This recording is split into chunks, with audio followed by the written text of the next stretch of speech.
Halo teman-teman, kembali lagi di channel Nontonin. Bagaimana kabar kalian? Semoga sehat dan bahagia selalu ya. Pada kesempatan kali ini, kita akan melanjutkan alur cerita dari serial Loki tahun 2021 untuk episode yang kedua. Bagaimanakah kelanjutan dari yang episode pertama kemarin? Kita dibuat penasaran oleh sosok yang misterius. Apakah itu sosok varian dari Loki lainnya?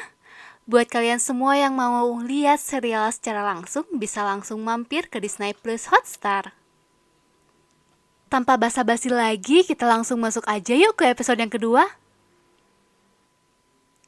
Diawali di Wisconsin pada tahun 1985, pasukan TFA datang ke sana untuk mencari Varian. Mereka mendapatkan sinyal bahwa Varian mengarah pada sebuah tenda. Namun ketika di dalam sana, mereka menyadari bahwa ini adalah jebakan. Benar aja, tiba-tiba ada tangan yang menyentuh kepala komandan itu seperti mempengaruhi pikirannya dan menyebabkannya menyerang pasukannya sendiri sampai meninggal semua. Kemudian terlihat sosok misterius berjubah yang sepertinya ini adalah sosok yang ada di ending episode pertama kemarin, yang membantai habis pasukan TFA juga. Namun kini ia tidak membunuh komandan yang tadi ia sihir itu. Sosok misterius itu pergi dengan menggunakan temped milik TFA sambil membawa komandan pasukan yang tak sadarkan diri.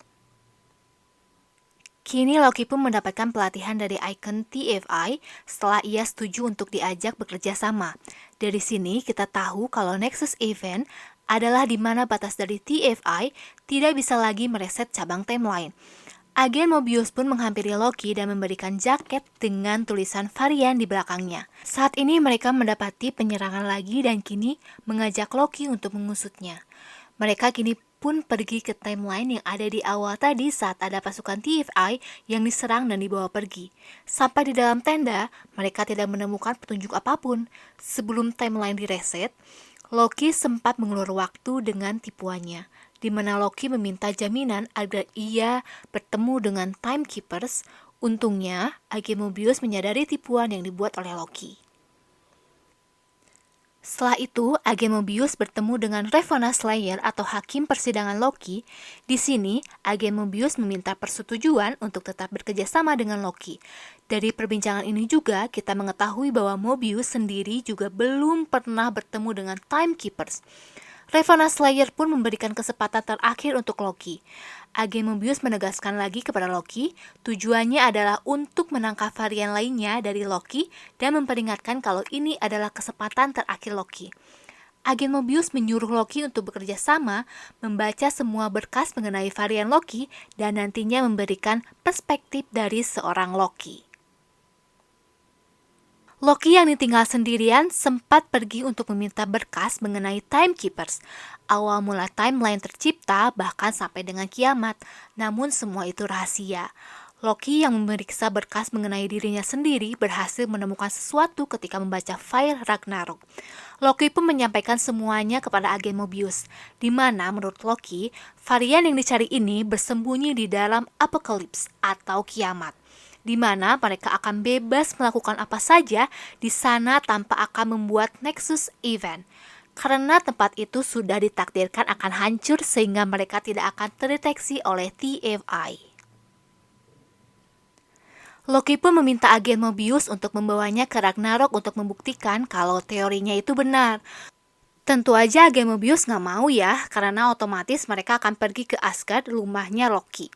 Buat kalian semua yang belum tahu Ragnarok, Ragnarok itu adalah takdir dari kehancuran Asgard, di mana Ragnarok itu terjadi pada film Thor Ragnarok. Buat kalian yang penasaran dan belum pernah nonton filmnya, langsung aja dicek soalnya filmnya mantep pol. Agen Mobius akhirnya membawa Loki ke Pompei, Italia tahun 79 Masehi, tepat sebelum kejadian meletusnya gunung berapi yang menyapu bersih kehidupan di sana. Agen Mobius meminta Loki untuk tidak terlalu membuat gangguan yang besar karena takutnya bisa berdampak kepada sejarah masa depan. Loki pun membuat gangguan yang lebih mengarah ke konyol ya. Tepat saat terjadi bencana gunung meletus itu, agen Mobius mendapati tidak ada tanda-tanda varian yang terdeteksi dan juga tidak menghasilkan cabang. Padahal di depan dia ada Loki yang merupakan varian juga, artinya teori Loki terbukti kebenarannya. Kembalilah mereka ke markas TFI. Agen Mobius dan Loki yang ngopi rehat sebentar, Dan dari perbincangan mereka, ada yang bisa dijadikan pembelajaran dari perkataan Loki, yaitu tak ada orang jahat yang benar-benar jahat dan tak ada orang baik yang benar-benar baik. Menarik, agen Mobius yang tiba-tiba mendapat sebuah petunjuk langsung mengajak Loki untuk menyelidiki kiamat atau bencana besar yang terjadi di tahun sekitar diproduksinya permen karet yang pernah ditinggalkan varian Loki. Saat mencari berkas bencana yang sesuai, Loki juga sempat menyebutkan bahwa tahun 2049 Gunung Krakatau akan meletus. Semoga saja tidak terjadi ya. Hingga Loki akhirnya berhasil menemukan yang sesuai, yaitu di Alabama tahun 2050. Agen Mobius pun langsung pergi ke Ravonna Slayer untuk meminta persetujuan penangkapan varian Loki ini. Karena di Alabama ada supermarket yang super besar yang tersapu bersih oleh angin topan dan bisa aja di sana adalah tempat persembunyian dari varian Loki yang diburu ini. Setelah disetujui, pasukan pun bersiap di mana penangkapan ini dipimpin oleh komandan perempuan yang waktu itu menangkap Loki. Sesampainya di Alabama, sudah terjadi badai di sana. Juga di dalam supermarket, diminta untuk tetap bersama komandan pasukan ketika mereka membagi menjadi 2 tim. Nampaknya sosok yang dicari ini telah mengintai mereka di ruang CCTV. Komandan pasukan yang hanya berdua saja dengan Loki bertemu dengan seorang yang sudah terkena sihir dari varian yang diburu. Karena sihirnya ini dapat berpindah dari orang ke orang hanya dengan sentuhan, kini gantian komandan pasukan yang malah dikuasai oleh varian Loki yang diburu ini. Akhirnya Loki dan varian Loki ini pun mengobrol guys, jadi kayak perbincangan antar Loki kali ya. Loki pun memberikan penawaran kepada variannya yang lain untuk bekerja sama. Dan dia menawarkan untuk menjadi wakilnya menggulingkan Timekeepers. Namun varian ini malah menolak. Di sisi lain, agen Mobius dan lainnya menemukan pasukan yang di awal tadi dibawa oleh varian Loki. Namun ia ketakutan seperti orang gila. Ternyata pasukan ini telah memberitahu kepada varian Loki tentang menemukan keberadaan Timekeepers. Wow, kini Loki malah diserang oleh varian Loki lainnya yang mengendalikan tubuh laki-laki barbar.